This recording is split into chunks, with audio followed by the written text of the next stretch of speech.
안녕하세요. 저는 서울에 사는 40대 초반 여성입니다. 결혼한 지는 이제 8년이 넘어가네요. 현재는 6살 난 딸아이 하나를 키우고 있습니다. 남편과 셋이 함께 살고 있고 말이죠. 저희 가족은 사이가 굉장히 좋은 편입니다. 남편과도 별 문제 없이 지금까지 잘 지내오고 있고, 무엇보다 남편이 딸아이를 너무 좋아해요. 오죽했으면 저희가 둘째 계획을 할 때도 남편은 둘째를 낳으면 딸아이가 서운해하지 않을까? 그 걱정을 가장 크게 했던 사람이니까요. 물론 그 이유 때문에 둘째를 가지지 않은 건 아니었지만요. 시댁 어르신들도 다들 좋으신 분들이십니다. 결혼할 때부터 지금까지 한 번도 저에게 큰 소리를 내신 적도 없었고, 또 크게 예민하거나 하신 분들도 아니었어요. 한 가지 남들과 다른 점이 있다면 시댁의 재산이 조금 많은 편이기는 했습니다. 그래서 시댁 어르신들이 그 부분에 있어서는 조금 예민하신 편이기는 했어요. 그건 제가 이해했습니다. 시아버지가 젊은 시절부터 주위에서 돈 때문에 접근해오는 사람들에게 워낙 뒤통수를 많이 맞으셔서 그 부분에 있어서는 예민할 만 하셨거든요. 이쯤 되면 저희 시댁의 재산이 어느 정도길래 이러는 건지 궁금해 하시는 분들이 계실 겁니다. 그 이야기를 해드릴게요. 우와, 여기가 자기 집이라고?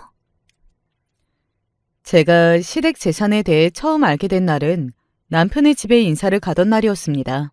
남편은 평소에 워낙 수수하게 하고 다녔었고 자기 집안 이야기를 하지 않았던지라 남편의 집이 이렇게 부자일 거라고는 상상조차 하지 못했었거든요. 왜? 놀랐어? 자기 보면 정말 이런 집에서 나고 자란 게 안 믿기는데. 그거 내 욕 같은데? 뭐, 아예 아닌 건 아니었어요. 정말 어디로 보나 남편이 부잣집 아들 같지는 않았거든요.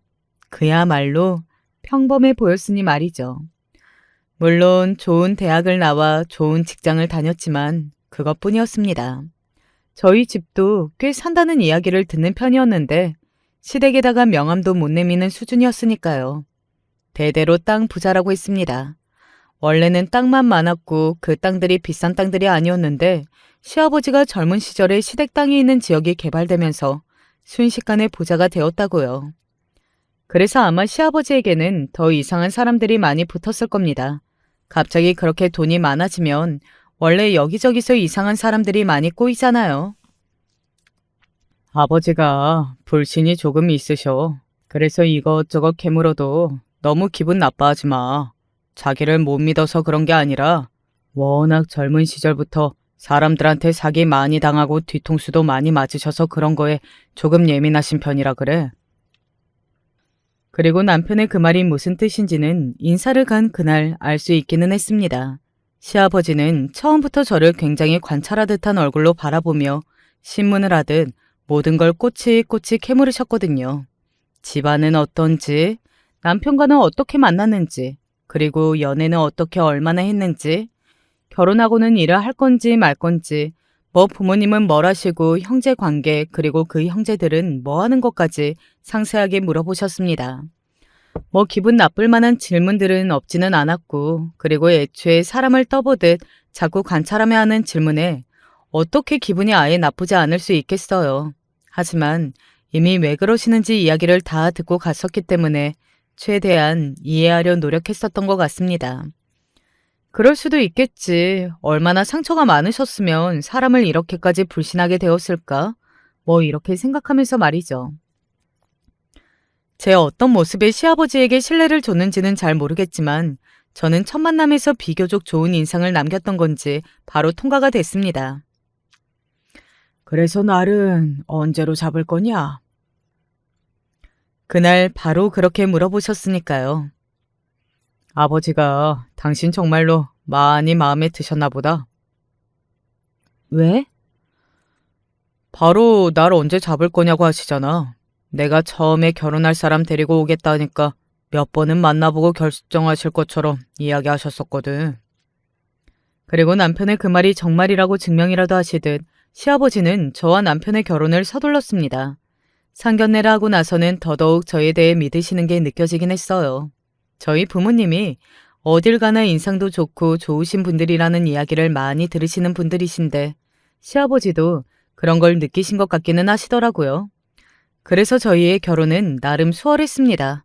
그리고 저도 결혼 생활하는 내내 시아버지와 크게 갈등이 없었고 말이죠. 뭐 가끔 예민하게 구실 때가 있기는 했지만 그건 어느 정도 용납이 가능한 선이었어요. 그래서 저는 나름 평탄한 결혼 생활을 하고 있었습니다. 남편도 좋은 직장에 잘 다녔고 그리고 좋은 사람이었고 저도 회사에 다니면서 아이 키우는 게 쉽지 않았지만 그래도 잘 해내고 있었고 말이죠. 제 평화로운 일상이 흔들리기 시작한 건 남편의 남동생, 그러니까 저에게는 도련님이 장가를 가게 되면서부터였습니다. 나는 마음에 안 드는데 너는 어떤 거 같으냐? 도련님이 동서가 될 사람을 처음 데리고 와 인사를 시키던 날 시아버지가 저를 불렀었거든요. 그렇게 같이 식사를 마치고 돌려보낸 다음 저에게 제일 처음 하신 질문이 바로 그거였습니다. 만약에 시간을 되돌려 어느 한순간으로 돌아갈 수 있다면 그때로 되돌리고 싶을 만큼 후회스러운 대답을 했었어요. 저는 괜찮은 것 같은데요. 그래. 사실 그때는 시아버지가 떨떠름한 얼굴로 그렇게 대답을 하시는 걸 이해하지 못했었어요. 제가 볼 때는 그다지 특이한 점이 없었거든요. 그냥 발랄해 보이는 착한 아가씨 같았습니다. 저에게도 생글생글 웃으며 이야기했고 또 밥을 먹고 나서 제가 과일을 가지러 가자 엉덩이 가볍게 벌떡 일어나서 돕겠다고 따라오는 둥 그냥 싹싹한 아가씨 같았거든요. 아버님은 왜 그 아가씨를 마음에 안 들어 하시는 거지? 나는 괜찮던데. 나도 가끔 아버지가 사람을 보는 기준이 어떤 기준인지 모를 때가 있기는 한데 그래도 나중에 지나고 보면 아버지가 다 그러시는 이유가 있기는 했어. 그래? 하지만 저는 그래도 그런 남편의 말을 믿지는 않았습니다. 제가 볼 때는 괜찮은 사람인 것 같았으니까요. 하지만 시아버지의 말이 맞다는 것을 결혼하고 얼마 지나지 않아 바로 알게 되었어요. 동서는 정말 못된 사람이었거든요. 결혼을 쉽게 한 것도 아니었습니다. 단번에 허락을 하셨던 저와는 달리 시아버지는 동서를 집에 한 10번 가까이 불러서 보신 다음 허락하셨어요. 그것도 완전히 기쁘게 허락한 것도 아니었습니다. 나는 얘 아니면 평생 혼자 살 거예요. 도련님이 그렇게 나오셨고 시어머니가 시아버지에게 당신 그 쓸데없는 고집을 언제까지 부를 거라며 소리를 지르고 언성을 높인 다음에야 겨우 허락이 떨어진 거니까요. 그 모습을 보면서 제가 처음 인사 왔을 때 시아버지가 얼마나 저를 마음에 들어한 건지가 단번에 느껴지기는 했어요. 시어머니가 그렇게 시아버지에게 소리를 지른 것도 도련님이 당시에 결혼이 늦은 나이라 더 그러셨을 겁니다. 도련님은 거의 40이 다 되어가고 있으셨거든요. 그리고 동서는 도련님보다 7살이 어렸고요. 도련님과 시어머니로는 저렇게 참해 보이고 어린 신부감을 놓치고 싶지 않으셨을 걸로 생각해요. 동서는 공무원이었습니다. 결혼하자마자 일을 그만뒀지만요. 처음 동서에게 쎄한 감정을 느끼게 된 건 동서가 일을 그만두고 처음 만났을 때였어요. 도련님이 동서와 결혼을 한 지 얼마 되지 않았을 때였습니다. 형님은 일을 왜 계속 하시는 거예요? 그게 무슨 말이야? 일을 왜 계속하냐니? 일이니까. 아니, 이런 부잣집에 시집 와서 더 이상 돈을 벌어야 할 이유가 없잖아요. 그런데 일을 왜 계속 하시냐는 말이었어요. 그 말을 처음 들었을 때는 당황했었던 것 같아요. 그냥 저는 회사 다니는 게 즐겁고 살림이 적성에 맞지 않고 또 누군가에게 물려받을 재산이 있고 없고와 제 자아 실현은 다른 문제라고 생각했었는데 동서는 아닌 것 같더라고요. 나는 살림이나 집에 가만히 있는 건 적성에 안 맞아서 그냥 뭔가 계속 바쁜 게 좋아. 저의 그 말에 동서는 한동안 저를 빤히 보더군요. 그리고 어딘가 기분이 나쁘다는 듯 인상을 찌푸리더니 이렇게 말했습니다. 그 말은 저는 집에 가만히 있는 게 적성이고 놀고 먹는 걸 좋아하는 사람이라는 걸로 들리는데요. 동서의 그 말에 저는 굉장히 당황했던 것 같아요. 그런 의도로 한 말은 절대 아니었는데 순간적으로 너무 당황해서 깊게 생각하지 않고 바로 대답했던 것 같습니다. 아니, 그런 뜻은 절대 아니야. 그냥 사람마다 생각하는 거랑 성향이 다 다른다는 거지.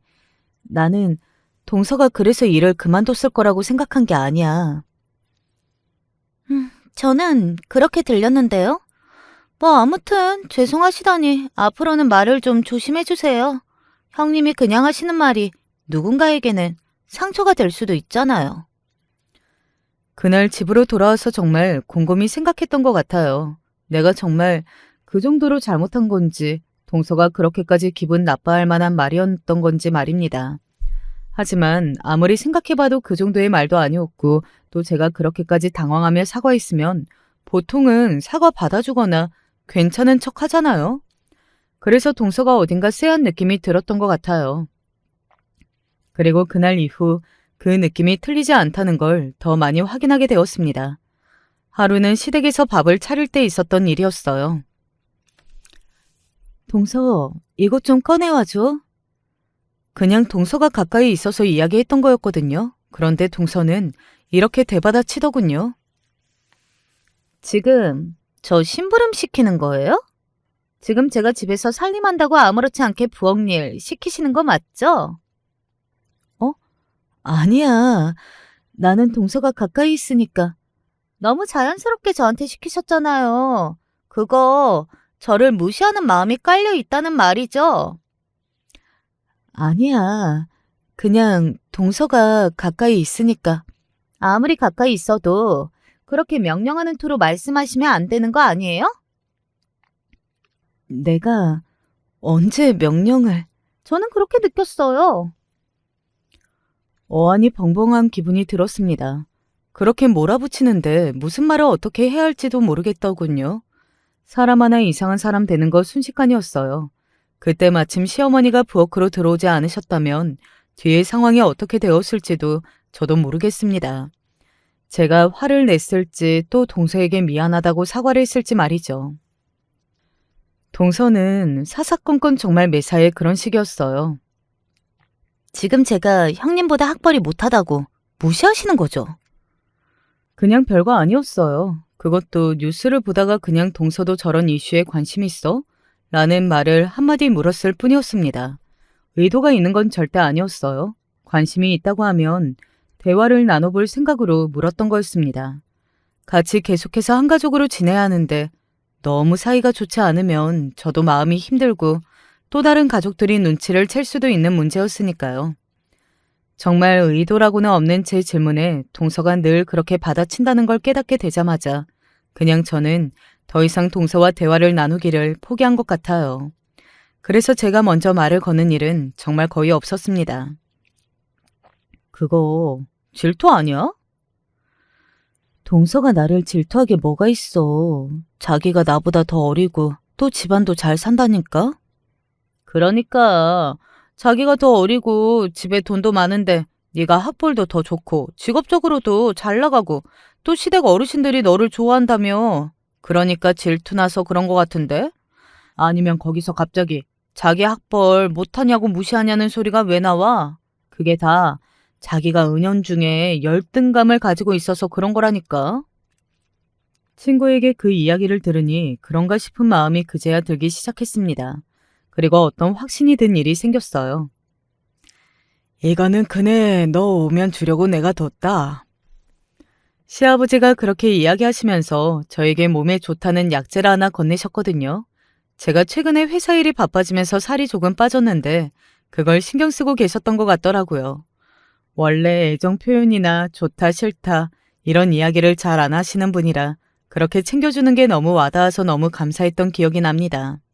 그런데 받아들고 집으로 가기 위해 현관으로 가던 길에 뒤에서 동서가 이렇게 말하더군요. 좋으세요? 아주 명백한 시비조였습니다. 무슨 의미야? 아니 좋으시냐고요? 그냥 궁금해서 묻는 건데. 그러면 좋지 싫어? 어른이 챙겨주신 건데? 그런 저를 빤히 보던 동서가 빈정거리듯 말을 했습니다. 진짜 신기해. 대체 어디가 그렇게 좋으신 걸까? 라고 말이죠. 지금 시비 거는 거야? 아니요. 정말 궁금해서요. 사람 앞에다 두고 면전에서 그렇게 빈정거리듯 말하는 건 누가 봐도 시비 거는 것 같은데 그냥 말하는 거라고? 그냥 말하는 거 맞아요. 형님이 너무 예민하게 받아들이시는 거지. 예민이라 웃기지도 않더군요. 평소에 제가 하는 말에는 사사건건 시비를 걸면서 예민이라는 예민은 다 떨어놓고 누가 봐도 시비를 거는 투로 말을 하고 있으면서 저한테는 제가 예민해서 잘못 들었다고 말하는 게 말입니다. 그래서 제가 웃으며 말했어요. 예민? 예민은 그냥 가까이 있는 물건 집어달라는 말에도 갑자기 무시하냐는 반응을 하는 동서 같은 사람이 떠는 게 예민이지. 뭐라고요? 맞잖아. 다른 건 몰라도 동서가 나한테 예민하니 어쩌니 하면 안 되는 거 아니야? 그렇게 말하고서는 돌아섰습니다. 동서는 자기가 해놓은 짓들이 있어서 그런 건지는 몰라도 더 이상 그날은 시비를 걸지 않더군요. 그런데 집으로 돌아와서 생각하면 할수록 화가 차오르더군요. 자기가 저한테 한 짓은 하나도 생각하지 않고 저한테 예민하다뇨? 그때 생각했습니다.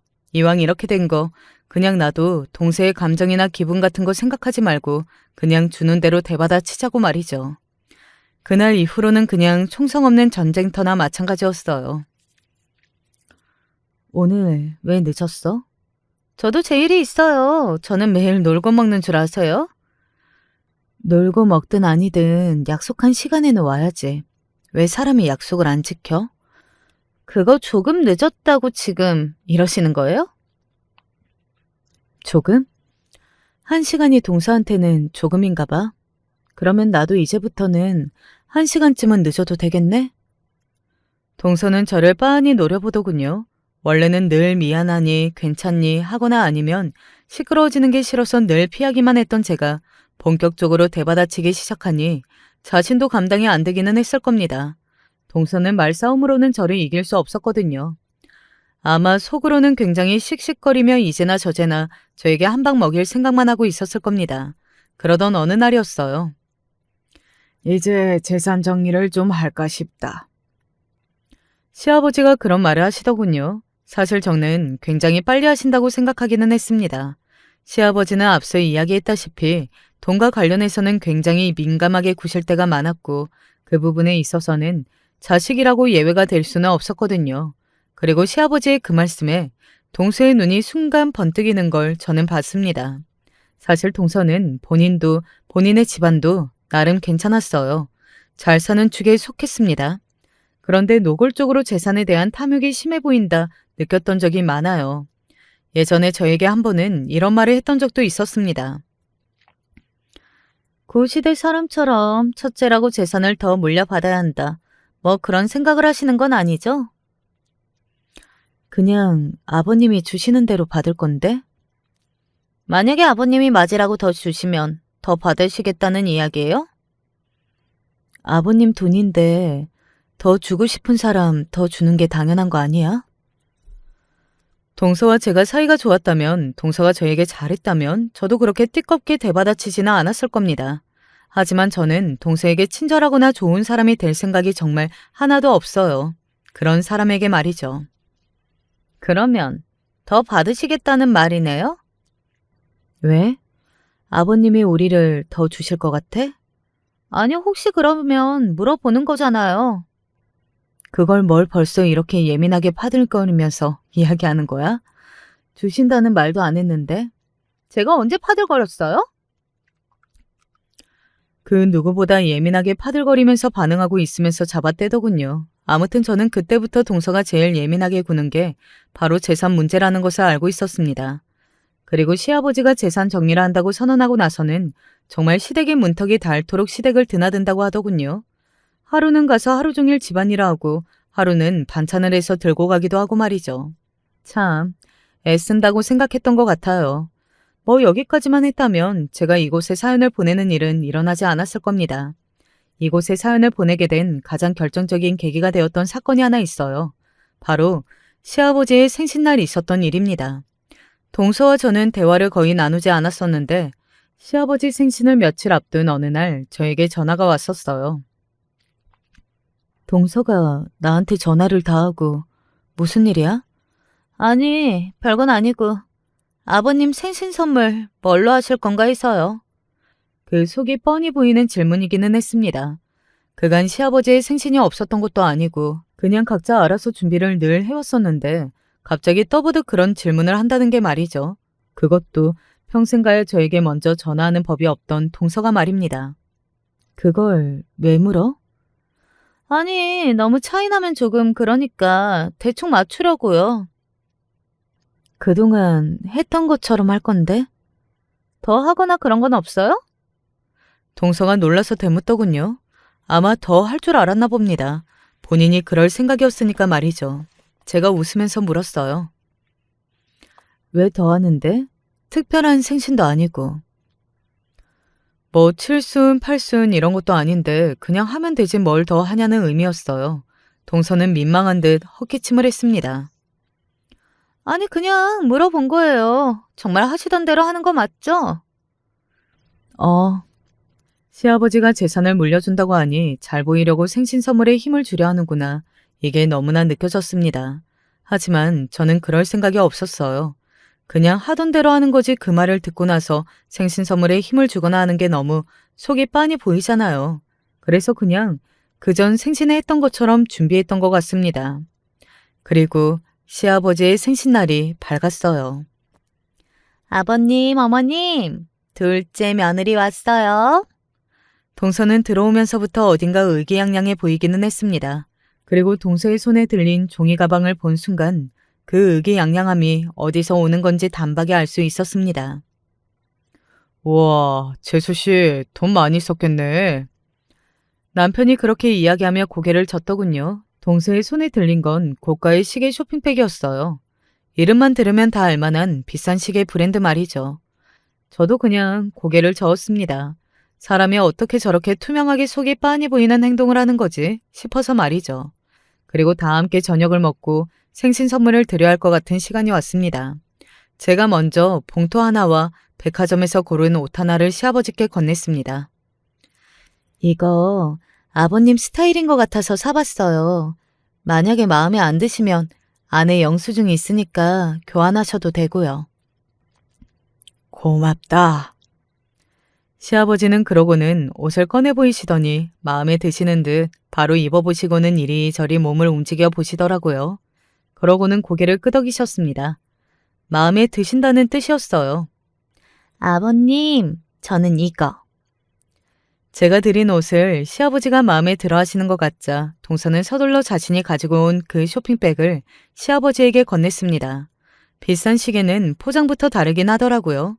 시아버지가 아무 감정 없는 얼굴로 그 쇼핑백을 받아들고서는 포장을 푸는 그 손길에서 저는 그냥 우아거리기만 했던 것 같아요. 동서의 손내가 빤히 보이는 건 보이는 거고 그런 비싼 시계를 선물하는 사람을 처음 보긴 했거든요. 게다가 포장을 뜯었을 때는 더 놀랐습니다. 이야, 비싼 거 사셨네. 딱 봐도 비싸 보이기는 했지만 남편의 그 말을 들으니 더 궁금해지긴 하더라고요. 그래서 조용히 물었어요. 얼만데? 저거 5천만 원쯤 할걸? 시계 하나에 5천만 원이나 해? 억짜리도 있어. 놀라서 입이 안 다물어지긴 하더라고요. 뭐 속이 빤히 보이니 어쩌니 하는 걸 떠나 5천만 원짜리 시계를 사서 선물하는 그 대담함? 뭐 그런 거에 놀랐던 것 같기는 해요. 동서네가 조금 산다고는 해도 저런 고가의 선물을 턱턱 할 만큼은 아닌 걸로 알고 있는데 라는 생각을 하면서 말이죠. 그런데 시아버지의 표정이 어딘가 이상했습니다. 저는 고맙다고 하시거나 아니면 이렇게 비싼 선물은 필요 없다고 거절하시거나 뭐 둘 중에 하나일 거라고 생각했거든요.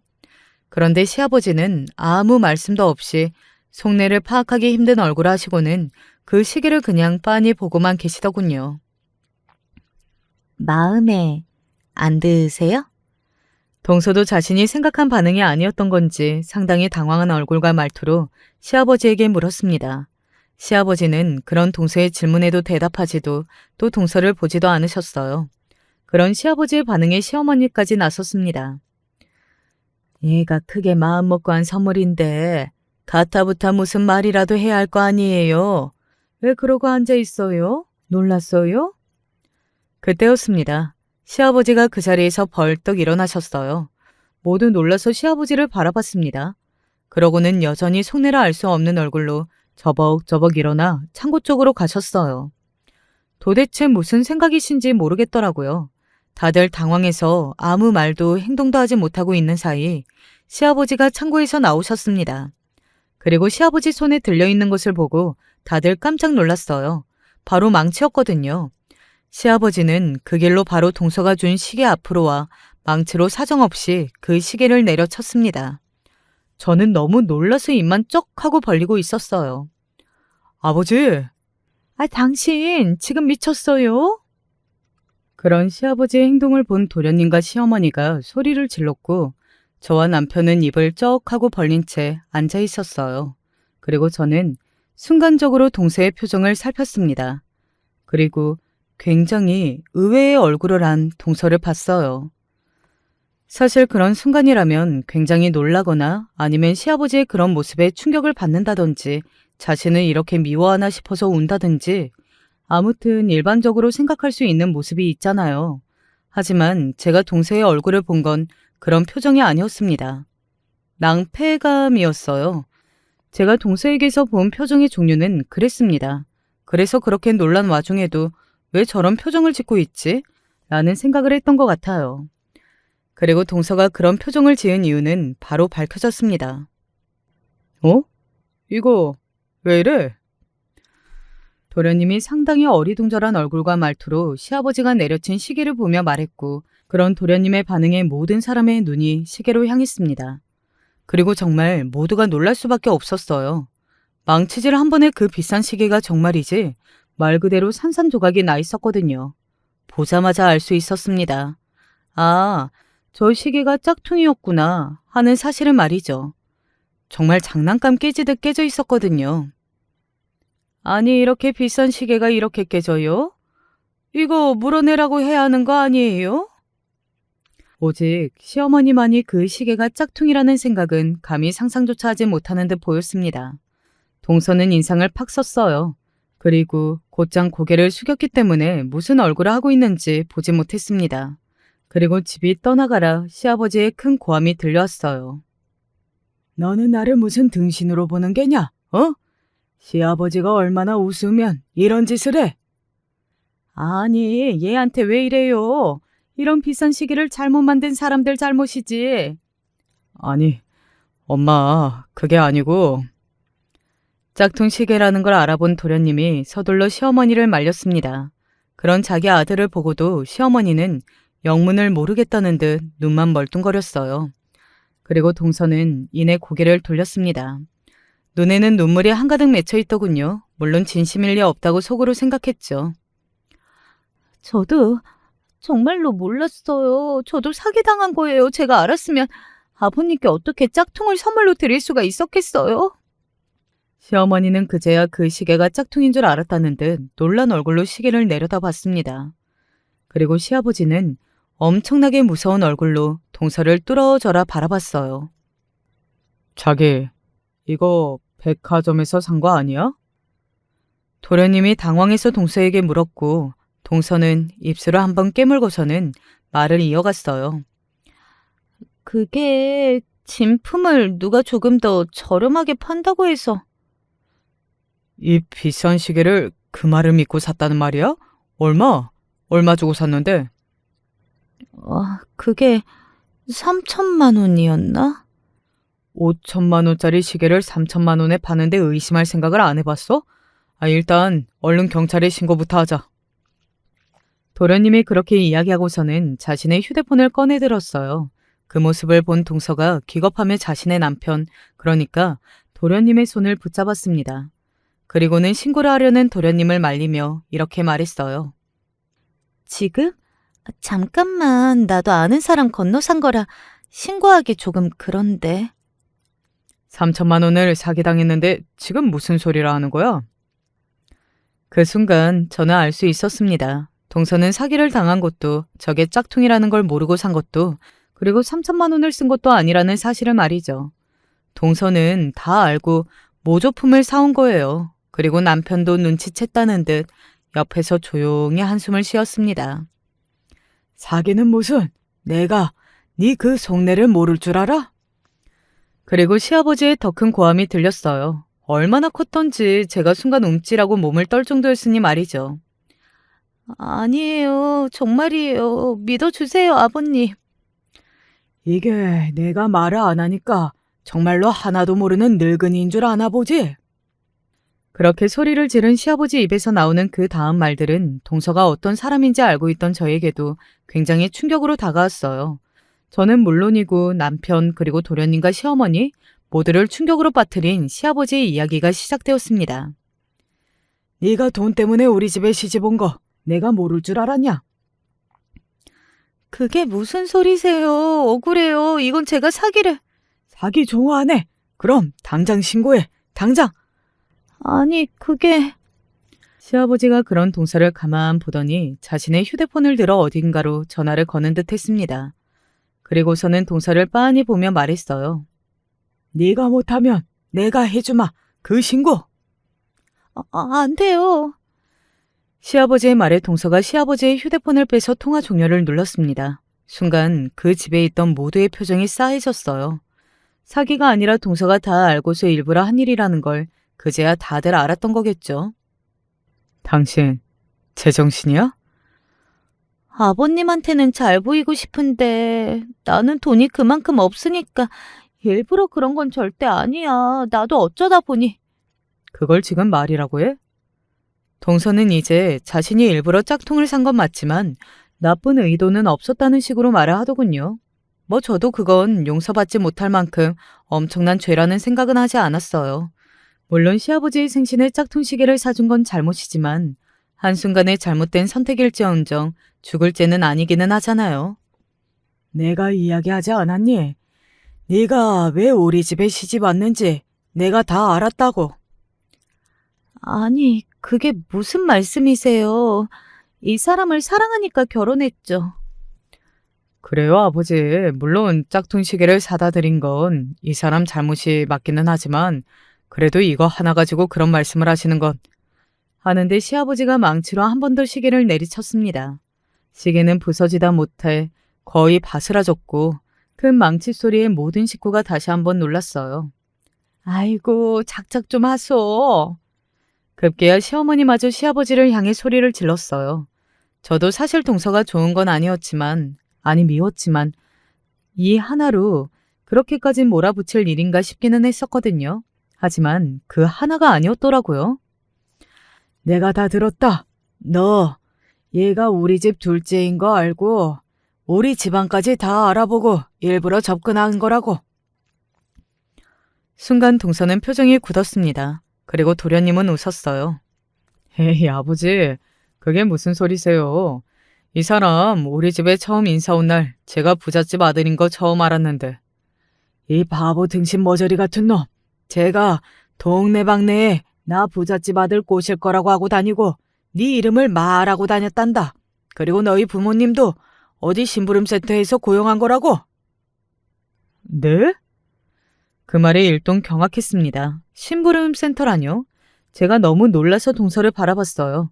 동서는 고개를 숙이고 있어서 무슨 생각을 하는 건지, 무슨 표정을 짓고 있는 건지 하나도 알 수가 없었습니다. 니들 둘 결혼 사진 보고 누가 그러더라. 저거 자기도 아는 얼굴이라고. 시아버지가 그렇게 이야기하시며 동서를 저거라고 칭하셨어요. 사실 시아버지가 동서를 뭐라고 부르든 말았든 저희 식구들은 다 동서의 부모님이 심부름센터에서 고용된 사람이었다는 시아버지의 말에 충격을 받아 이미 멍한 상태였습니다. 자기야, 이게 정말이야? 심부름센터라니? 아니지? 아닌 거지? 도련님이 어버버한 말투로 동서에게 물었고 동서는 여전히 아무 말도 하지 못한 채 고개를 숙이고 있었습니다. 계속해서 시아버지의 말이 이어졌어요. 얼마 전에 나갔던 모임에서 네 결혼 사진 보여줬더니 누가 저거 보고 아는 얼굴이라더라.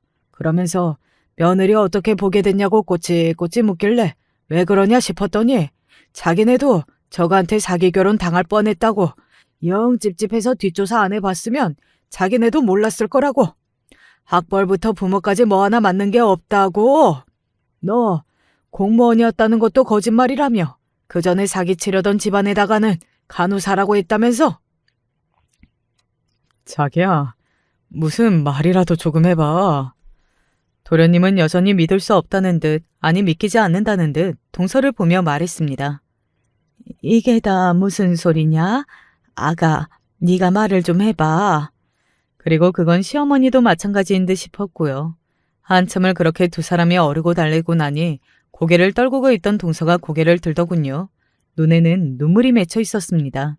사실 저는 그 눈물도 하나도 믿을 수 없기는 했어요. 심부름센터에서 부모님까지 가짜로 고용해서 사기 결혼한 사람이 거짓으로 눈물을 흘리는 것쯤이야 정말 아무렇지 않게 할 수 있는 일이었을 테니까요. 제가 고졸에 가난하고 부모님도 안 계시고 가진 것도 아무것도 없어서 그랬어요. 이런 제 조건을 보면 보나마나 반대하실 게 뻔하니까 저는 이 사람을 너무 사랑하고 결혼하고 싶은데 그러려면 그 길밖에는 없다고 생각했습니다. 정말 죄송해요. 잘못된 행동이라는 거, 죄라는 거 너무 잘 알고 있었지만 그래도 이 길밖에는 없다고 생각했어요. 동서의 그 말에 도련님은 그 짧은 사이에도 눈이 흔들렸어요. 결혼한 지 얼마 되지도 않기도 했으니 아직 동서에 대한 마음이 컸을 겁니다. 그리고 바로 옆에서 지켜봐온 도련님은 동서를 굉장히 많이 사랑하는 것 같았고요. 사기 결혼으로 부모까지 고용한 애가 하는 말을 지금 나더러 믿으라는 게냐? 그리고 우리 집이 처음도 아니고. 믿지 않으셔도 그건 제 업보니 어쩔 수 없지만 그리고 이혼하라고 하시면 그것도 제 업보니 어쩔 수 없지만 그래도 돈만 보고 그런 건 절대 아닙니다. 저는 이 사람 정말로 많이 사랑했어요. 그래서 그렇게까지 한 거였고요. 동서는 그렇게 말하고서는 자리에서 벌떡 일어났습니다. 그리고는 도련님을 보며 말했어요. 여보, 미안해. 하지만 내 진심만큼은 믿어줬으면 좋겠어. 어머님, 아버님, 그리고 형님, 아주버님 다 죄송합니다. 집안에 무리를 끼친 점은 정말 깊게 사죄드릴게요. 동서는 그렇게 이야기하고서는 고개를 푹 숙여 인사를 하고 그대로 집을 나갔습니다. 저는 속으로 생각했던 것 같아요. 정말 고단수다 하고 말이죠. 사실 저는 동서의 그 말을 하나도 믿지 않았습니다. 그건 시아버지도 남편도 그런 듯 했고 말이죠. 하지만 시어머니는 긴가민가 하시는 얼굴을 하더라고요. 그것만 보고도 동서가 정말 고단수라고 생각했지만 정말 넘어간 도련님을 보고서는 아, 동서가 노린 게 이거였구나 싶더라고요. 저 사람한테는 아픈 상처가 되는 일일 수도 있는데 이렇게 굳이 가족들 다 있는 곳에서 이런 식으로 밝히셔야 했어요? 작정하시고 시계까지 부숴가면서? 너 지금 저 말을 믿는 거냐? 너 그렇게 멍청해? 아버지보다 제가 더 저 사람 오래 봤어요. 알아도 제가 더 잘 알아요. 알아서 그래서 여태 저거 거짓말한 것도 몰랐어? 그거랑 이거는 다르죠. 저 사람의 감정은 정말이었어요. 이 멍청한 놈. 아버지가 이러시면 그냥 저희 둘이 알아서 잘 살겠습니다. 저는 재산도 필요 없고 다 필요 없어요. 도련님은 그렇게 소리를 지르더니 집을 뛰쳐나갔습니다. 남은 저와 남편 그리고 시댁 어르신들이 다 멍한 얼굴로 그 자리에 앉아 있었어요. 정말 무슨 드라마나 영화 속 한 장면을 보는 것 같은 일들이 휘리릭 하고 지나간 느낌이더라고요. 그날은 그렇게 모두가 멍한 채 그렇게 마무리되었습니다. 그 이후로 제가 동서를 본 일은 없어요. 동서는 더 이상 시댁에 올 수도 없었으니까요. 그리고 도련님과도 한동안은 연락이 끊어졌습니다. 집으로 오지도 않고 전화를 걸어오지도 않았으니까요. 시아버지는 정말로 연을 끊은 사람처럼 도련님 언급을 아예 하지 않으셨어요. 마치 처음부터 없던 사람처럼 말입니다. 시어머니만 중간에서 굉장히 애타하시는 게 너무 안타까웠어요. 시어머니에게는 같은 귀한 아들이잖아요. 그러니 얼마나 이 상황이 애가 타실지는 말을 듣지 않아도 알 수 있었습니다. 그리고 충분히 이해도 되었고 말이죠. 하지만 생각보다 상황은 빨리 종료가 되었어요. 네, 이럴 줄 알았다. 무슨 일인데요? 하실 이야기가 있다고 저희를 불러 모은 날 또다시 충격적인 이야기를 듣게 되었습니다. 사실 저는 동서가 그렇게까지 할 거라고는 생각하지 못했거든요. 악착같이 도련님에게 붙어 있을 거라고 생각했습니다. 하지만 그런 제 예상이 아주 보기 좋게 빗나갔더라고요. 다 들고 뒤어댄다. 에? 그게 무슨 소리예요? 사건의 내용은 이랬습니다. 처음에 동서는 도련님이 그래도 어느 정도 물려받은 재산이 있는 줄 알고는 도련님만 있으면 된다는 생각으로 그렇게 연기를 한 것 같더라고요. 하지만 도련님은 물려받은 재산이 거의 없었습니다. 아니, 도련님뿐 아니라 저희도 없기는 했어요. 시아버지가 그때까지 재산은 하나도 주시지 않으셨거든요. 지금 생각해보면 천만다행한 일이라고 생각합니다. 아무튼 도련님의 마음을 붙잡는 데에 성공한 동서는 도련님에게 다시 신뢰를 얻은 뒤에 정말로 재산이 없는지, 없다면 도련님이 모아둔 재산은 어느 정도인지 뭐 그런 걸 파악한 모양이더라고요. 그리고 본인이 조금 겪어봐서 알겠지만 저희 시아버지는 한 번 아닌 건 눈에 흙이 들어와도 아니신 분이시거든요. 그래서 알았을 겁니다. 자신이 이 집 며느리로 있는 한 도련님이 재산을 받을 일은 없을 것이고, 그러면 자신이 목표했던 것도 다 물거품이 된다는 것을 말이죠. 돈에 그렇게 환장해서 간도 크게 그런 사기 행각까지 벌인 사람이라면 그 돈이 없어진 도련님은 더 이상 동서에게 매력적인 사람이 되진 못했겠죠. 당연히 새 먹잇감을 찾게 되었을 거고 말입니다. 그렇게 얼마간 동서와 둘이 집안과의 연을 끊고 살아왔던 도련님이 시아버지를 찾아와 동서가 도망갔다고 그러더랍니다.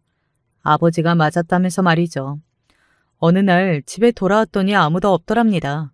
그냥 잠시 외출했나 싶어 별 생각이 없었는데 전화를 받지 않고 밤이 늦어질 때까지 아무 연락이 없으니 어딘가 쎄한 기분이 들더래요. 그래서 안방으로 가서 장롱을 열었는데 아내의 옷이 하나도 없다면서 말이죠. 동서는 옷만 없어진 게 아니었습니다. 집안에 있던 돈 될 만한 것들은 다 없어졌다고 하더라고요. 통장에 있던 돈도 다 빠져 있다고 하고요. 도련님은 처음에는 그 사실을 믿을 수 없어 동서를 찾아다녔지만 그 어디에서도 동서의 흔적을 찾을 수 없었다고 했습니다. 그리고 또 며칠간은 그런 여자를 믿었던 자신에게 화도 나고 부모님께 말씀드리기가 부끄러워 용기를 못 냈다고 말이죠. 하지만 아버지께 사과는 드리는 게 맞는 것 같다는 생각으로 찾아왔다고요. 시아버지도 처음에는 물론 화를 내시고 그런 아들 필요 없다고 하셨지만 결국 자신이 잘못했다고 하는 자식에게 마음이 약해질 수밖에 없었어요. 어찌되었건 말건 시아버지도 부모님이니 말입니다. 그렇게 시아버지와 도련님은 화해를 했습니다. 그리고 도련님은 동서를 경찰에 신고했어요. 그리고 얼마 가지 않아 동서가 잡혔다는 연락을 받고 경찰서에 다녀왔다고 하더군요. 그래도 저한테 가져간 돈이 3억 정도는 되는데 그것도 그 사이에 어디를 썼는지 다 쓰고 없다고 하더라고요. 그냥 제가 그런 사람한테 뭐가 씌어서 잠깐 돌았었나 그런 생각만 들어요. 동서는 또 울면서 정에 기대보려 했지만 이번에는 도련님이 용서해주지 않았습니다. 그리고 조사 결과 부모님이 돌아가셨다는 둥, 고졸이라는 둥 하는 소리도 다 새빨간 거짓말로 밝혀졌어요. 뭐 전문대지만 대학도 나왔고 연락을 끊고 살고 있기는 하지만 그래도 부모님들도 다들 살아 계신다고 하더라고요. 그리고 결정적으로 그런 사기를 당한 건 도련님뿐만이 아니었습니다. 결혼을 조건으로 만나다 돈을 뜯어내 잠적하거나 아예 도련님처럼 결혼하고 나서 집안의 재산을 뜯긴 일도 있었어요. 그 돈을 다 어디에 쓴 거래요? 저는 정말 순수하게 궁금했습니다. 들어보니 수년간 남자들에게 그런 식으로 사기를 친 돈만 10억이 넘는다는데 그걸 대체 다 어디에 썼는지 말이죠. 그냥 사치했더라고요. 호텔에서 먹고 자고 그리고 그 호텔에 아직 뜯지도 않은 명품들이 수두룩하대요. 결국 그거였습니다. 한숨이 나오더군요. 아마 동서는 이번에는 마지막이라고 생각했을지도 모릅니다. 시아버지가 재산이 많았으니 이것만 물려받으면 그냥 여기서 평생 사치나 하며 살 줄 알았겠죠. 하지만 시아버지는 결코 만만한 분이 아니셨고 말입니다. 아직 재판이 다 끝나지 않은 사안이라 동서가 결국에는 어떻게 됐는지까지는 말씀드릴 수 없지만 그래도 잡았고 처벌을 내릴 수 있게 되어 얼마나 다행인지 몰라요. 그리고 지금은 도련님의 이혼 소송도 함께 진행 중입니다. 당사자가 그렇게 도망을 가서 이혼도 아직 못하고 있었거든요. 저는 이제 그냥 평생 혼자 살려고요. 아이고, 그런 말 하지 마라. 세상에는 네 형수보다 좋은 여자도 많다. 도련님은 많이 상처가 된 건지 다시 결혼하지 않겠다고 선언했고 그 선언에 애가 달아하는 건 시어머니였습니다. 하지만 저는 도련님의 심정이 이해됩니다. 저라도 여자의 여자만 들어도 치가 떨릴 것 같거든요. 그저 도련님의 마음이 하루빨리 치유되길 바랄 뿐이죠. 오늘 제 이야기는 여기까지입니다. 저는 그냥 돈만 밝히는 싹수 없는 동서인 줄 알았는데 사실은 엄청나게 사기꾼이었을지 정말 상상도 하지 못했고, 그리고 지금 이 사연을 쓰는 와중에도 이게 우리 가족에게 일어난 일이었다는 사실이 아직 꿈만 같아요. 너무 엄청난 일이잖아요. 저는 텔레비전에서만 그런 사기꾼을 봤지 제가 저희 가족이 그런 사기꾼에게 사기를 당하게 될 날이 오리라고는 한 번도 생각해 보질 못했었거든요. 아마 동서는 자신이 지은 죗값을 받게 될 겁니다. 그리고 본인이 그렇게 좋아하던 사치도 이제는 더 이상 부릴 수 없게 되었고 말이죠. 재판 때 한번 저도 나가볼까 해요. 어떤 얼굴을 하고 있을지 그냥 궁금해서 말이죠. 그리고 저를 보면 어떤 표정을 지을지도 말입니다. 이제 정말 사연을 줄여야 할 것 같네요. 세상에는 정말 별의별 사람들이 다 있는 것 같아요. 그리고 호시탐탐 어떻게 하면 남을 벗겨먹을지 노리는 사람도 많은 것 같고요. 그런 사람들에게 당하지 않으려면 정신을 바짝 차리고 살아야 하는 것 같습니다. 아니면 당하는 건 정말이지 순식간일 테니까요. 긴 이야기 들어주셔서 감사합니다. 어떻게 들으셨는지 모르겠지만 제 이야기가 누군가에게는 도움이나 재밌는 이야기가 되었으면 하네요. 그러면 이만 줄이겠습니다. 늘 건강하시고 행복하세요. 안녕하세요. 부모 자식 간의 관계를 일컬어 천륜이라는 표현을 쓰는데요.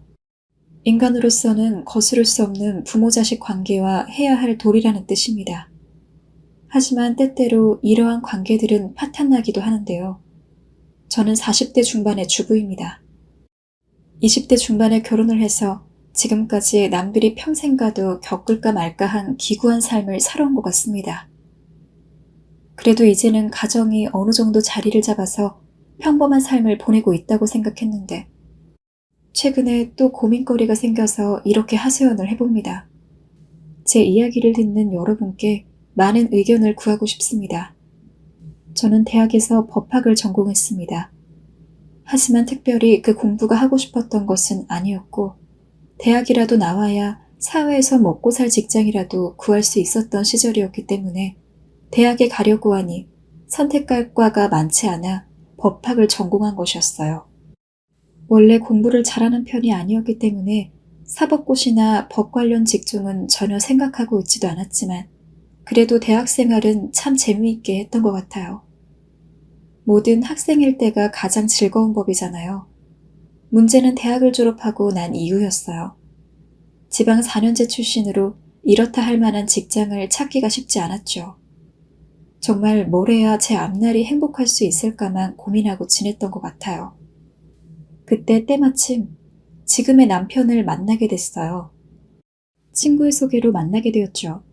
남편은 그저 그 또래에서 흔히 볼 수 있는 평범한 남자였어요. 그야말로 특색이란 걸 찾아볼 수가 없었다고 해도 과언이 아닐 정도였습니다. 같이 있어도 날 위해 노력하고 있다거나 하는 그런 느낌은 못 받았어요. 하지만 또 그때까지 만나본 모든 남자들이 대부분 그런 식이었어요.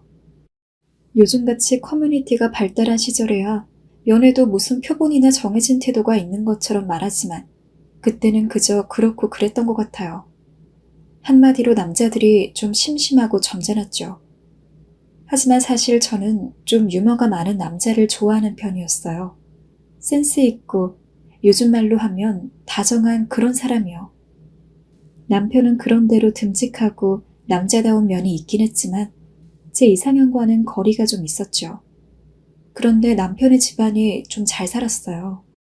자기 집안 이야기는 잘 안 하는 편이라 처음에는 그냥 좀 사나보다 했는데 알고 보니 아버지가 공장을 하나 운영하는 정도의 재력가였어요.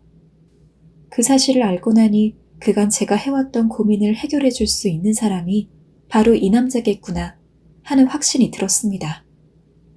조금 속물이라고 하실 수도 있겠지만 저는 결혼을 현실이라 생각하는 사람이었고 적어도 제 아이만큼은 풍족한 환경에서 기르고 싶었거든요. 그런데 마침 남편 집안에서도 결혼을 빨리 하기를 바라는 눈치였어요. 그러다 보니 이제 제 쪽에서 안달이 났습니다. 그 흔한 여우짓 같은 것도 할 줄 모르는 성격이었으니 그저 남편한테 지극정성으로 어필했어요. 남편이 아프면 옆에서 간호도 해주고 선물도 가끔씩 해주고 일부러 미래에 대한 이야기도 많이 했죠. 다행히 남편도 뭔가를 복잡하게 생각하는 성격은 아니어서 그런지 우리는 비교적 이른 나이에 결혼을 했습니다. 결혼 과정에서 제일 속상했던 것은 혼수였어요. 저희 집 형편이 그렇게 넉넉하지가 않아서 많은 혼수를 해가지는 못했거든요. 그나마 제가 아락바락 모아둔 돈이 있어서 간신히 체면치레는 했지만 부잣집 혼수치고는 턱도 없었어요.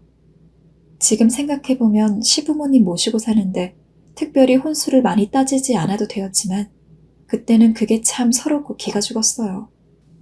무엇보다도 시어머님이 대놓고 눈치를 주시더라고요. 실망했다는 티를 팍팍 내시면서 수준이 안 맞는다는 그런 말들로요. 시어머님은 사람이 그렇게 인자한 편은 아니었어요. 항상 꾹 다문 입술에 나른한 표정으로 계셨죠. 좋게 표현하자니 이런 거지만 그냥 단순하게 인상을 말하면 이런 표현은 좀 그렇지만 좀 인정머리 없는 아줌마 같은 느낌이에요. 어디 모임을 가거나 친구분들을 만나면 꼭 대장질을 하려는 그런 분이었죠. 덕분에 시어머님과 있으면 비위를 맞춰 드리랴 항상 피곤했어요. 결혼을 하자마자 남편은 아버님 공장에 나가 일종의 후계자 수업을 받기 시작했어요. 그런데 시어머님은 갑자기 무슨 생각에선지 본인도 회사 돌아가는 걸 알아야겠다며 회사에 나가 참견을 하기 시작했어요. 처음에는 그냥 회사에 들러 재무 관련한 것을 확인만 하셨다가 어느 순간부터 몇 시간씩 눌러앉아 격리일을 보기 시작했다고 해요. 직원들 월급 주고 하는 실질적인 일은 격리 아가씨를 시키고요. 그쯤에서 시어머님이 그런 책들을 잔뜩 보시기는 했어요. 그렇게 아침나절에 시어머니가 회사에 나가기 시작하면서 저는 그나마 좀 숨통이 튀었습니다. 시어머니와 함께 있으면 제 신세가 한심하다 싶을 정도로 시집살이를 시켰거든요. 물론 시집 오기 전에는 제가 특별히 가사 일을 안 해봐서 집안일 가르치겠다는 그 말씀은 맞는데 그렇다고 시어머니께서 무슨 요리나 그런 걸 되게 잘하시고 그런 편도 아니었어요. 일을 가르친다기보다는 그냥 옆에 놓고 물 떠놓으라는 심부름을 시키고 부려먹는 수준이었으니 지금 와서 생각해보면 못 사는 집안에서 시집 왔다고 저를 좀 아래로 보시는 경향이었던 것 같아요. 속이 상해도 아예 틀린 말은 아니니 당시 많은 며느리들이 그랬던 것처럼 저도 참고 살았답니다. 남편이 회사에서 좀 자리를 잡을 때까지만 참으면 앞으로 좋은 날이 더 많을 거라고 생각했죠. 하지만 저도 참다 못 참을 사건이 하나 있긴 했었습니다. 저희 시어머님은 유독 청결에 집착하셨는데 먼지가 조금이라도 쌓여있는 꼴을 보지 못했어요.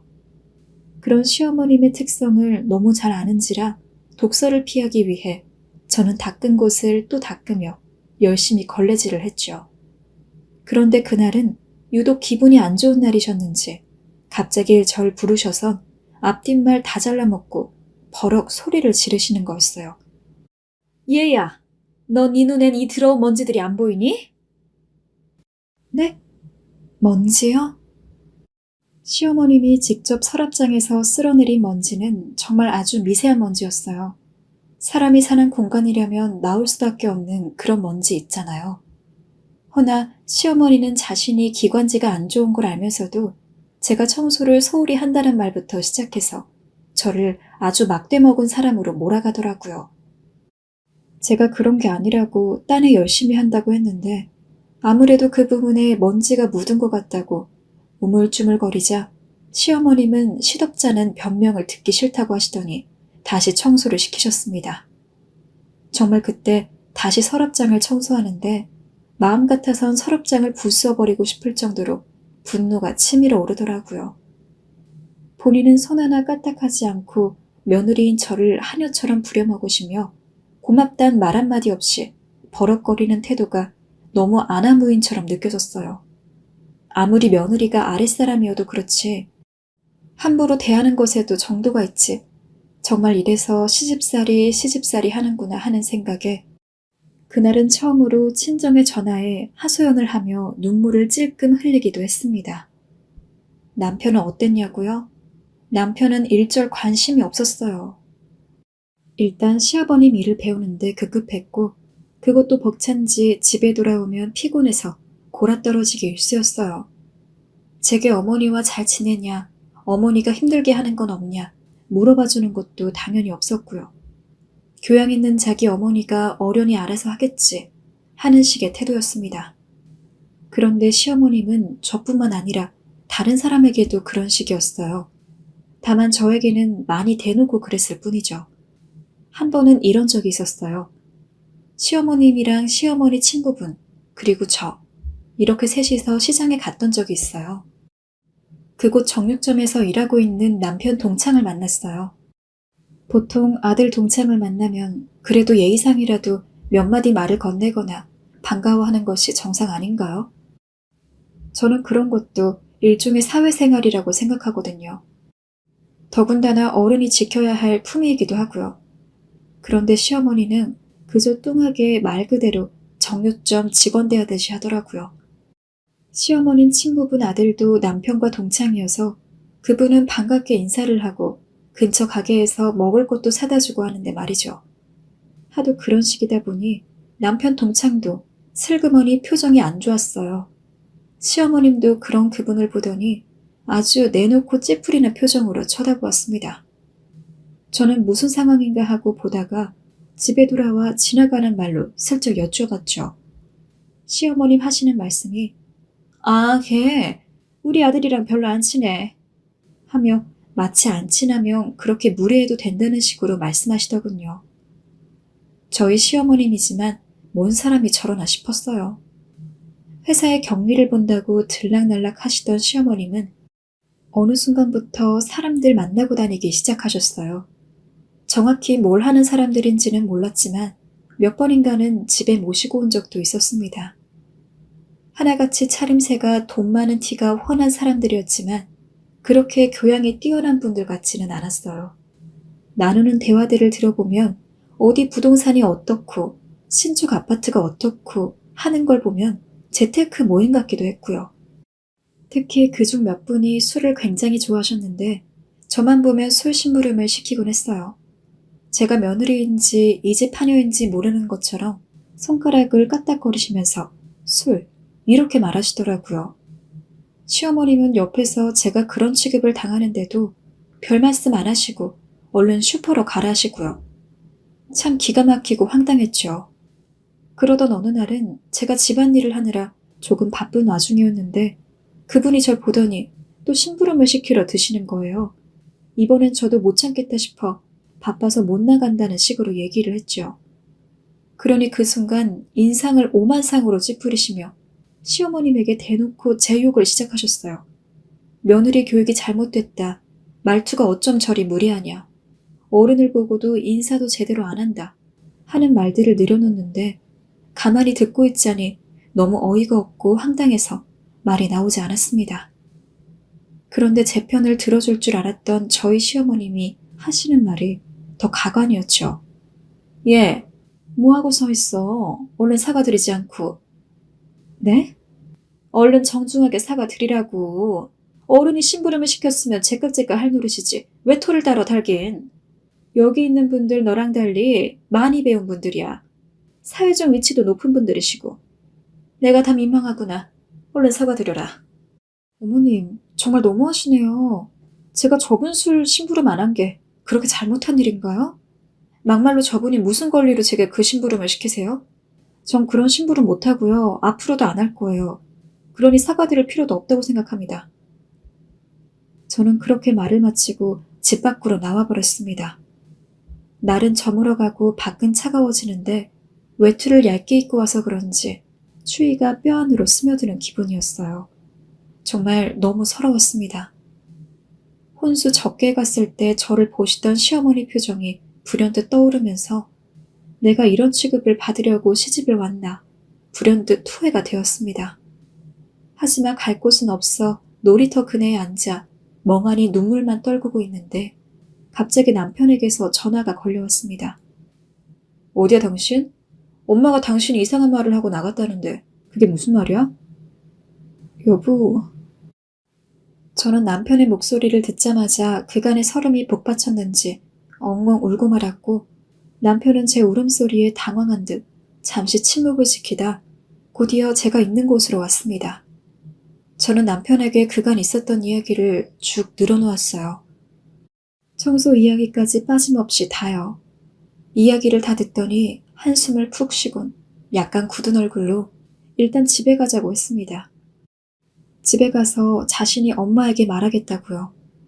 남편이 먼저 손을 내미니 저는 알겠다고 하며 남편을 따라 다시 그 지옥 같은 집으로 돌아갔어요.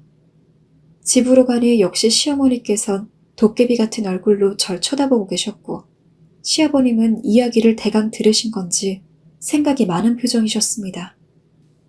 저는 그 사이에서 아까의 분노는 온데간데 없이 죄 지은 사람처럼 멀뚱히 서 있었는데 그때 시아버님이 절 방으로 부르셨어요. 시아버님과는 필요한 대화 외엔 당시 많은 말을 하지 않았던 터라 갑작스런 호출이 조금은 당황스럽기도 하고 무섭기도 했습니다. 하지만 한편으론 시아버님을 통해서라도 진짜 할 말은 해야겠다 싶기도 했습니다. 그런데 시아버님은 뜻밖의 말을 꺼내셨습니다. 아가야, 네 시애미가 성격이 많이 모질다. 그거 너도 알지?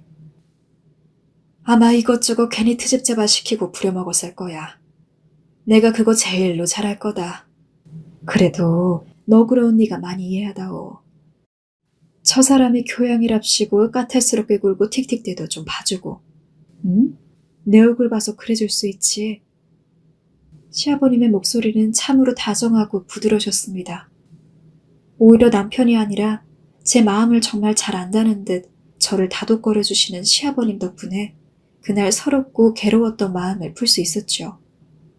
나중에 남편에게 들으니 시아버님은 시어머님을 그날 많이 혼내셨다고 했습니다. 며느리에게 사근사근 잘 대해주라며 당부까지 하셨고요. 아무튼 이 사건 이후 제 편을 들어주신 시아버님 덕분에 그날 이후론 시어머니의 잔소리와 괜한 타박이 눈에 띄게 줄어들었고 저도 조금은 숨을 쉬고 사는 것 같았죠. 그 와중에 시어머님은 우리 집에는 내가 없으면 안 된다는 소리를 입버릇처럼 주워 삼기곤 했습니다. 남편 말을 들어보니 예전에는 아버님 회사 일에는 전혀 관여하지 않던 분이었는데 남편이 회사를 물려받는 게 확실해지면서부터 그러기 시작하셨다고 합니다. 시아버님은 워낙 똑부러지는 분이시고 직접 회사를 일궈내다시피 한 분이라 별 참견을 못하지만 남편이 일을 하고 있으면 뭘 하는지 물어보면서 지켜본다고 하더라고요. 그 말을 듣고 생각해보니 남편이 회사를 물려받더라도 시어머니께서 이런저런 간섭을 하려고 그러시는 것 같았어요. 저는 시어머님이 차라리 하루 종일 회사에 계셨으면 좋겠지만 오후엔 집에 꼭 들어오셨으니 스트레스가 이만저만이 아니었어요. 물론 예전에 비해서야 많이 잔소리하는 게 줄어드셨지만 손짓 턱짓으로 사람을 부리고 가만히 계셔도 제가 알아서 할 일을 점검했으니까요. 언제부턴가 과소비도 심해지셔서 쇼핑을 자주 하셨는데 그럴 때마다 저는 자연스레 짐꾼 역할을 해야 했어요. 사회생활 하신다는 핑계로 몇백만 원씩 하는 외투도 잘 사 입으셨고 저렴한 옷을 보면 어디 저런 걸 입고 돌아다니냐는 발언도 서슴지 않으셨어요. 따라다니는 저한테는 평범한 티셔츠 하나 사 입어볼래 라는 말씀도 없었습니다. 너는 아직 이런 거 입을 나이가 아니라는 말씀을 종종 하셨죠. 그때 저는 한창 젊을 때여서 그런 사모님 티 풀풀 나는 옷들을 별로 부럽지도 않았지만 그렇게 비싼 옷을 입고 하시는 일이래야 그저 부동산이 어쩌고 아파트가 어쩌고 하던 그분들과 어울리는 일밖에 없었어요.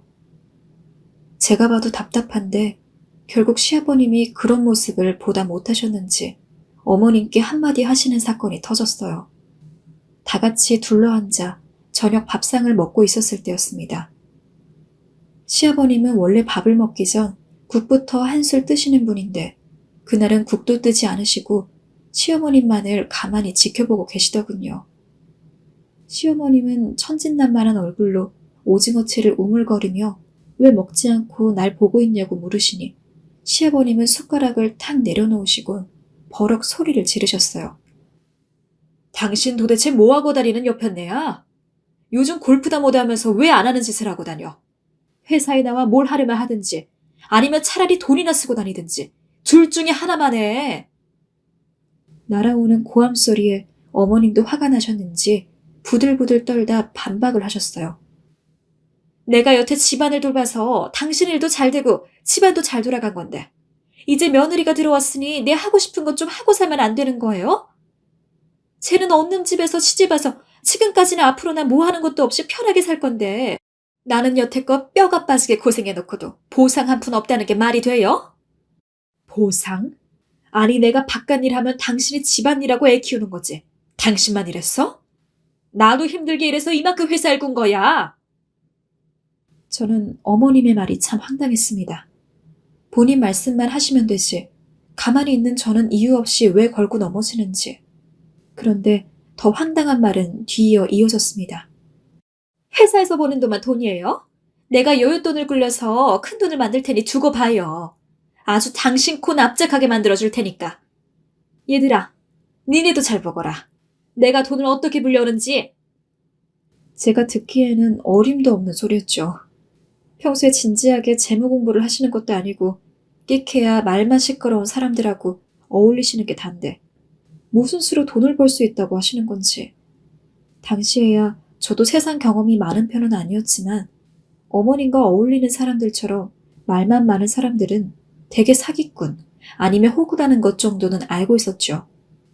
그리고 이게 저만의 생각은 아니었죠.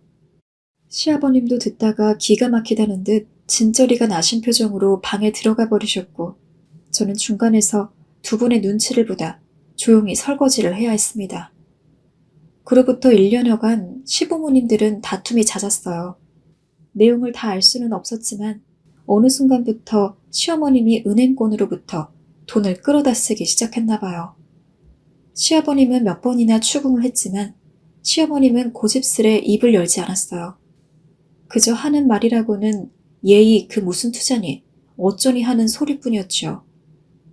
그러던 어느 날부턴가 시어머님으로부터 이상한 눈치가 느껴졌습니다. 어딘지 모르게 불안해하는 모습을 자주 보이시고 무슨 일 때문인지 몹시 애를 쓰는 눈치였어요. 그리고 누군가와 긴 시간 동안 자주 통화를 하시더군요. 통화하시는 말투로 봐서는 제법 가까운 사람과 통화하시는 것 같았는데 제 눈치를 보며 통화 내용을 숨기려고 하셨어요. 어느 날은 어머님의 친구분으로 추정되는 분에게 전화가 와서 제가 대신 받았는데 갑자기 그분이 제게 이상한 말을 하시더군요. 너 오늘 꼭 돈 많이 들고 와야 한다.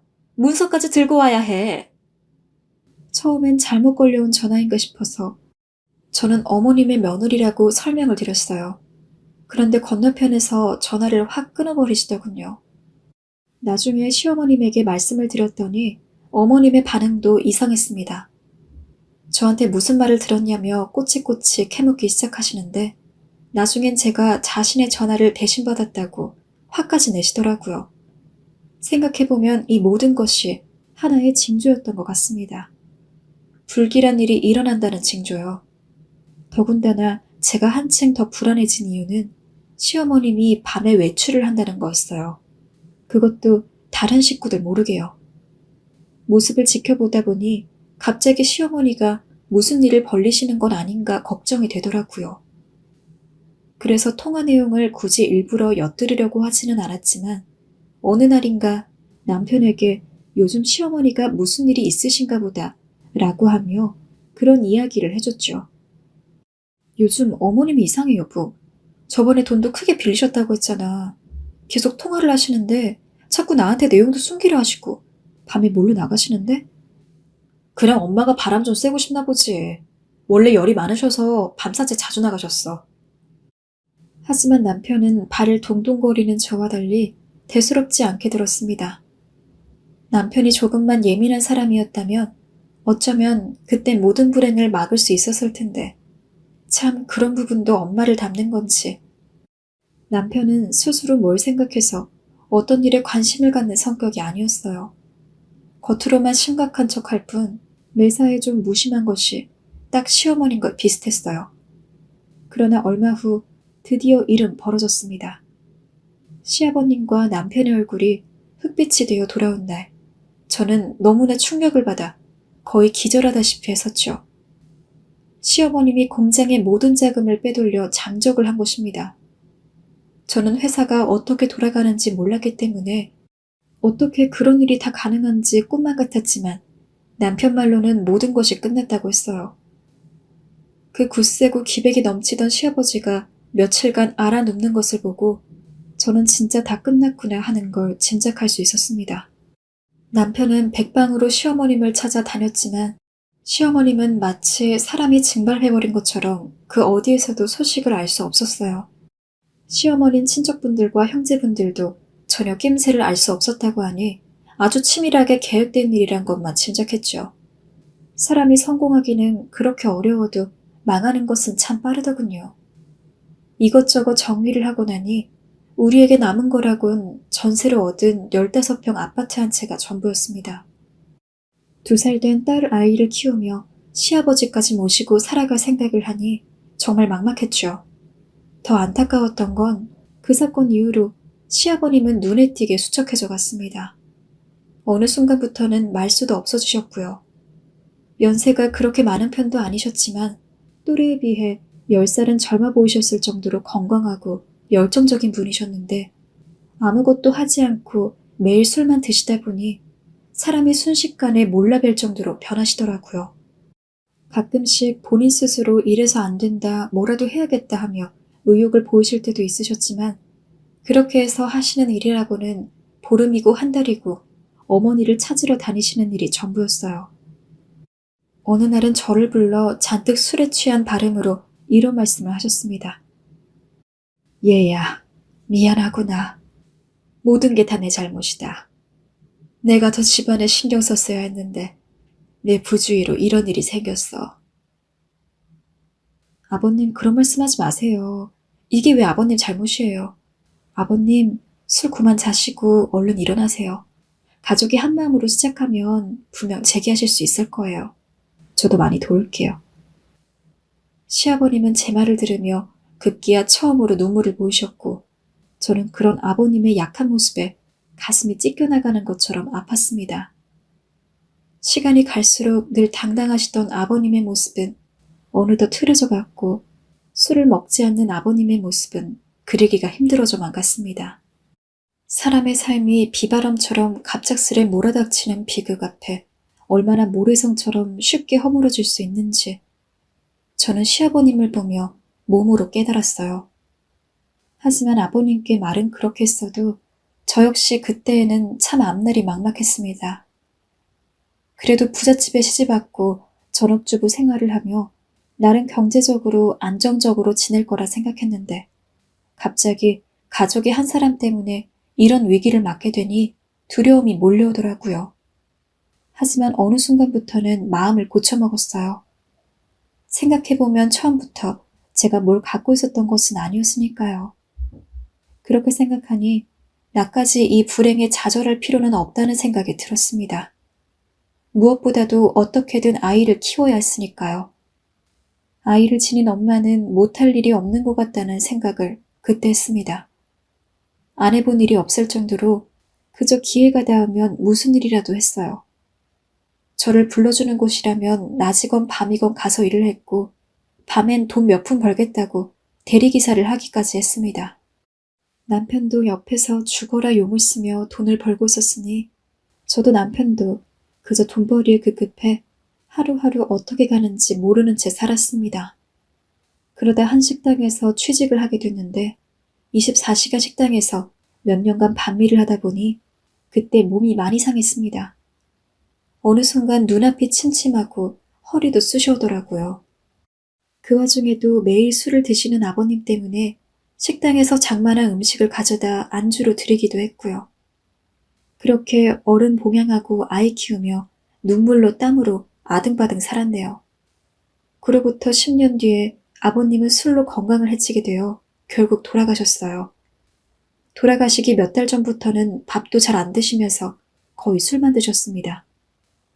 그런 모습을 뵙고 있으니 참 기가 막힐 때도 있었지만 남편도 저도 사는데 바빴으니 그런 아버님을 보살필 여유가 없었어요. 어느 순간부턴 어떤 상황을 포기하는 것에 익숙해지더라고요. 하지만 아버님이 돌아가신 날엔 괜히 자책감 반, 슬픈 밤으로 눈물이 많이 나더라고요. 그 건강하시고 밝으셨던 아버님이 이렇게 쓸쓸하게 돌아가실 거라곤 상상치도 못했는데 한 줌의 제가 되신 아버님을 보며 깊은 슬픔에 빠져 남편 품에 얼굴을 묻고 엉엉 울었습니다. 그런데 아버님의 장례식장에서 친척들로부터 뜻밖에도 시어머님의 소식을 전해 들을 수 있었어요. 이모님들 말씀에 따르면 최근에 시어머님이 고향을 들렀다고 하셨어요. 본가에 혼자 며칠간 묵으면서 무슨 유산과 관련하여 알아보고 이모님들께 전화도 하셨다고 하더라고요. 남편에게 이 이야기를 전했더니 그야말로 피눈물을 쏟더라고요. 아마 아버님의 장례를 치르다 보니 돌아가신 아버님 때문에 더욱 애통했나 봐요. 장례식을 마치고 우리는 서둘러 어머님의 고향으로 내려갔어요. 고향이라고 해봐야 이제는 어머님 친지분들도 안 계신 곳이었기 때문에 뭘 찾아낼 수 있을까 싶었는데 남편이 여기저기 수소문하더니 어머님 친구분들을 찾았고 그분들로부터 어머님이 왔다 간 이야기를 들을 수 있었어요. 그분들에 의하면 어머님 고향에 약장수 떴다방 같은 사람들이 온 적이 있는데 어머님이 그 무리와 함께 이곳에 왔었다고 해요. 뜬금없이 무슨 약장수인가 했는데 아예 그 사람들과 한패였다고 하네요. 대체 어떻게 된 영문인지 궁금해 더 알아보려 했지만 그 이상의 소식은 들을 수 없었어요. 남편은 한동안 더 어머님을 추적했지만 직장을 두고 무작정 시간을 낼 수가 없어 찾는 것을 그만두고 말았습니다. 저도 그 이후 어머님 소식이 궁금해 어머님 친구분들에게 연락해보긴 했지만 어디로 또 숨으신 건지 찾을 길이 없더라고요. 그로부터도 한 7년여가 더 지났네요. 그간 열심히 노력한 끝에 이제는 생활이 어느 정도 안정이 되었어요. 새로운 빌라도 이사했고 딸아이도 잘 자라줘 공부도 곧잘 합니다. 돌이켜보면 참 고생도 많이 했고 기구했던 세월이네요. 20년 전 젊은 저는 마치 신데렐라도 될 것처럼 지금의 남편을 만났는데 결혼한 지 얼마 되지도 않아 정말 거짓말처럼 모든 것이 이내 사라졌죠. 돌이켜보면 저도 참 철이 없기도 했고 욕심만 앞섰던 것 같아요. 만일 그때 좀 더 취업 준비를 하고 직장을 다니다가 평범한 사람과 결혼했으면 인생이 또 어떻게 흘러갔을까 하는 생각도 듭니다. 어쨌든 비록 많은 고생을 하기는 했지만 지금 제가 가진 것은 오로지 우리 두 부부가 열심히 노력한 결과이기에 지금에 만족합니다. 또 잘 가고 있는 자식도 있으니 저도 남편도 지금의 삶을 감사하려고 합니다. 그렇게 지난 시간 동안의 수많은 기억과 고생들은 제 스스로 잘 갈무리했는데요. 얼마 전 이 모든 일의 시작이자 원인이었던 바로 그분, 시어머님을 다시 만나게 됐습니다. 지금 생각해도 너무나 충격적이네요. 그날 다 정리하고 쉬려던 참이었으니 거의 한 번 중이었어요. 누군가 초인종을 울리는데 웬 여자분 목소리가 희미하게 들렸어요. 이 시간에 누가 찾아오나 싶어 문을 열었다가 진짜 귀신이라도 본 것처럼 깜짝 놀랐습니다. 바깥에는 거의 거짓골이 다 되다시피 한 시어머님이 서 계셨어요. 너무 깜짝 놀라서 인사는커녕 순간 말을 잇고 어버버했어요. 시어머님도 뭐라 말을 하지 않고 그저 어색하게 웃고만 있었죠. 한참을 둘 다 그러고 있으니 남편이 나와보다가 시어머님 얼굴을 보고는 역시 할 말을 잃었는지 굳은 얼굴로 한숨을 내쉬더군요. 계속 서 계시게 할 수는 없어서 들어오시라고 말은 했는데 셋 다 무섭도록 말이 없었어요. 저는 침묵을 견딜 수 없어 일단 아이 방에 들어가 손님 오셨으니 나오지 말고 자라고 당부하고 나왔습니다. 어차피 할머니 얼굴도 기억 못할 것 같고 대체 무슨 일이 생길지 짐작도 안 됐으니까요. 그런데 아이 방에서 나오자마자 시어머니께서는 대뜸 일어나 제 팔을 붙들고는 너무나 처연한 목소리로 말을 하셨습니다. 예, 내가 아직 저녁을 못 먹었다. 우선 밥부터 좀 먹자. 응? 귀찮으면 내가 차려 먹으마. 부탁하마. 어머니 눈치를 보니 보통 배고픈 기색이 아니었어요. 어머님은 정말 간절한 얼굴로 제게 밥을 달라셨고 밥을 차려 드리자마자 그야말로 며칠 굶은 사람처럼 허겁지겁 밥을 먹기 시작했습니다. 입술에 덕지덕지 밥풀이 묻는 것도 모른 채 한 그릇을 뚝딱 하시곤 겸연쩍은 얼굴로 밥 한 그릇을 더 달라고 하시더라고요. 저는 놀란 얼굴로 밥그릇을 내밀었고 그 사이에 남편은 방 안으로 들어가 버렸습니다. 하긴 저라도 그 상황에서 그 꼴을 보고 무슨 말을 할 생각도 없었을 테고 아버님이 그렇게 돌아가셨으니 그럴 기분도 아니었을 거예요. 다만 제가 슬쩍 가서 일단 내가 얘기를 해볼 테니 듣기라도 하라고 말하고는 방문을 열어놓았어요. 시어머님은 밥은 다 드시고 허기가 좀 풀리시는지 제 얼굴을 보며 고맙다는 말을 하셨습니다. 저는 더 참지 못하고 이제 어머님께 그간 어찌 된 건지 말씀을 해보라 했습니다. 어머니, 어찌 된 일이세요? 왜 이제야 나타나신 거예요? 여기는 또 어떻게 하라고요? 다 말씀해 주세요. 그러자 어머니 물 한 잔을 드시며 목을 축이신 후 짙은 한숨과 함께 지난 이야기를 말씀하기 시작했어요. 20여 년 동안 온갖 추측을 다 해봤지만 알 수 없었던 그 이유에 대해서 말이죠. 그쯤 어머님께서 어울리던 사람들, 그러니까 집에도 자주 찾아와 모임을 갖던 그분들로부터 비롯된 일인데요. 어머님은 그분들과 어울리게 되면서 가끔 골프를 치기도 하고 해외여행도 다녀오고 했었죠. 어머님께서 그분들과 어울린 계기는 부동산 정보 때문이었다고 해요. 세상 물정 모르는 사모님이었던 어머님은 그분들이 말하는 정보에 많은 관심을 가졌다고 합니다.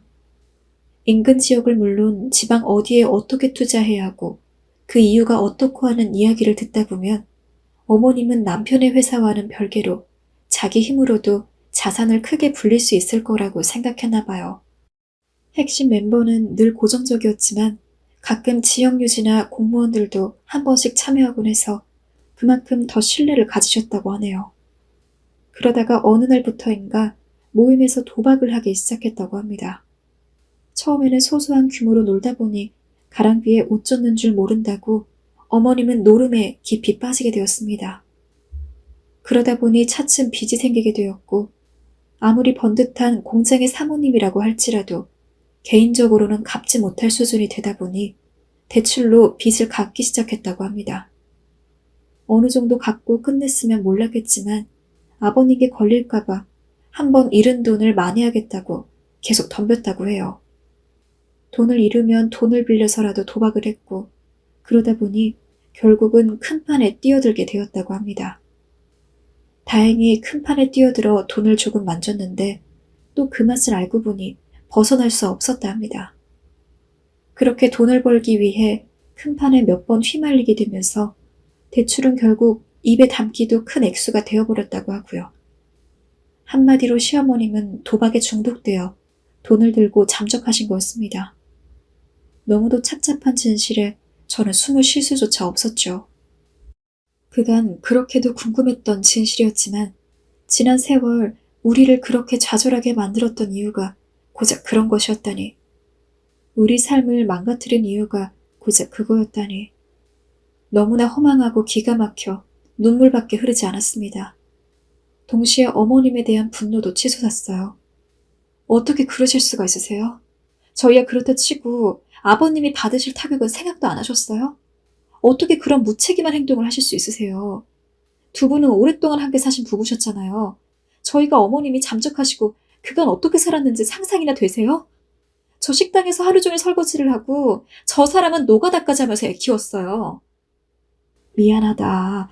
나도 그땐 정말 눈에 뵈는 게 없었어. 시어머님은 그렇게 말하고 고개를 푹 숙였고 자기도 그러고 싶어 그런 게 아니라는 둥 말을 하더니 제게 남편의 안부를 슬그머니 물었습니다. 자기를 많이 원망했냐는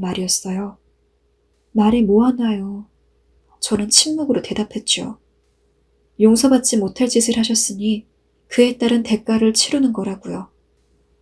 하지만 밥을 드시면 가실 줄 알았던 시어머님은 이야기를 마치고도 한참이나 가지 않으시고 자리에 앉아 계셨습니다. 할 말이 더 남았다는 걸 알아챈 제가 시어머님을 보니 시어머님은 힘겹게 입술을 떼셨습니다.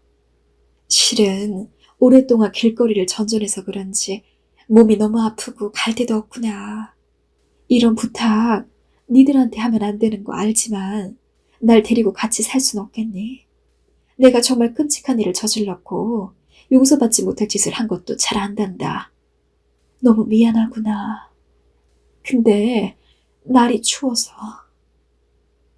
어머님은 잠시 말을 잇지 못했고 친척분에게 너희 집을 물어온 것도 며칠을 고민하다 어렵게 찾아온 거라고 더듬더듬 말하셨습니다. 하지만 어머님의 말이 끝나자마자 그 순간 이 모든 얘기를 잠자코 듣고 있던 남편이 방에서 나왔고 남편은 단호하게 말했습니다. 식사 다 하셨으면 이제 가세요. 밥 한 끼 드시라고 안에 모신 겁니다. 더는 아무 말도 하지 마세요. 시어머님은 고개를 돌려 다른 편을 잠시 바라보시더니 이내 집을 나섰습니다. 저는 배웅하는 척을 하며 제 연락처를 알려드렸어요. 다른 것보다 어머님의 행색을 보니 순간적으로 그럴 수밖에 없었어요. 혹시 밥도 못 드시고 다니다가 큰일이 날까봐 두렵기도 했고요. 사실 며칠 전엔 어머님을 만나 겨울용 옷을 한번 사드리고 약간의 용돈을 드리고 왔네요. 그리고 일단은 좀 천천히 생각해보자고만 말씀을 드렸어요. 어머님은 마지막까지 절 붙잡으시며 제발 함께 살면 안 되냐고 애걸복걸 하시는데 정말 뿌리치기가 힘들었습니다. 저 역시 마음 같아서는 다시는 뵙고 싶지 않은 분인데 이 추운 날씨에 뭘 어쩌고 지내실지를 생각하면 또 마음이 안 그렇네요. 그냥 모른 척을 하는 게 나았을까요? 남편의 입장이 워낙 단호해서 함께 모시고 살기는 어려울 것 같습니다. 지금 제 마음 같아서는 그래도 어떤 식으로든 정착을 하실 때까지 뭐라도 해드려야 하는 게 아닌가 하여 마음이 복잡하네요. 여러분들이라면 어떻게 하시겠어요? 부디 현명한 조언 댓글로 많이 부탁드립니다. 지금까지 이야기 들어주셔서 너무 감사합니다.